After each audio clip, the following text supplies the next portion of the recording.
honesty, ईमानदारी। एक छोटे से गांव में राहुल नाम का एक लड़का रहता था। वो बहुत समझदार पर थोड़ी शरारती प्रवृत्ति का था। राहुल के माता पिता उसे हमेशा सिखाते थे कि ईमानदारी सबसे बड़ी पूंजी है, लेकिन राहुल को यह बात समझ नहीं आती थी। एक दिन गांव के स्कूल में एक प्रतियोगिता हुई। प्रतियोगिता में सभी बच्चों को एक एक बीज दिया गया और कहा गया कि इसे घर ले जाकर एक गमले में बोना है।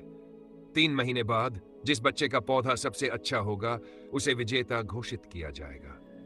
राहुल ने बीज को अपने घर ले जाकर ध्यान से गमले में बो दिया। वह हर दिन उसे पानी देता, धूप में रखता और उसकी देखभाल करता, लेकिन हफ्ते बीतते गए और गमले में कुछ भी नहीं उगा।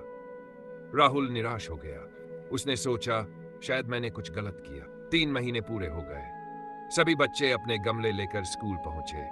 हर किसी के गमले में हरे भरे पौधे और सुंदर फूल खिले थे, लेकिन राहुल के गमले में सिर्फ मिट्टी थी। वह शर्मिंदा महसूस कर रहा था। उसने सोचा, मैं तो हारा हुआ दिखूंगा, लेकिन मैं झूठ नहीं बोलूंगा और गमले को खाली ही लेकर जाऊंगा। मुख्याध्यापक ने सभी बच्चों के गमले देखे।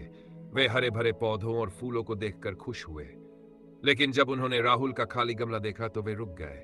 उन्होंने राहुल से पूछा, क्या तुम्हें बीज नहीं मिला था? राहुल ने जवाब दिया, मुझे बीज मिला था सर। मैंने इसे बोया, पानी दिया और ध्यान रखा, लेकिन इसमें कुछ नहीं उगा। मुख्याध्यापक मुस्कुराए और बोले, बच्चों, इस प्रतियोगिता का विजेता राहुल है। सभी बच्चे चौंक गए। उन्होंने पूछा, लेकिन सर, उसके गमले में तो कुछ भी नहीं उगा है। मुख्याध्यापक ने समझाया, मैंने तुम्हें जो बीज दिए थे वे उबालकर बांटे गए थे ताकि उनसे कुछ न उग सके, लेकिन तुम सबने झूठ बोलकर दूसरे बीज बो दिए। केवल राहुल ने ईमानदारी दिखाई और वही बीज रखा जो उसे दिया गया था। यही सच्चाई और ईमानदारी की ताकत है। सब राहुल का दिल गर्व से भर गया। वह समझ गया कि उसके माता पिता हमेशा सही कहते थे। ईमानदारी सबसे बड़ी पूंजी है। इस घटना ने सभी बच्चों को यह सिखाया कि सफलता से ज्यादा महत्वपूर्ण है ईमानदार और सच्चा होना। ईमानदारी हमेशा जीतती है।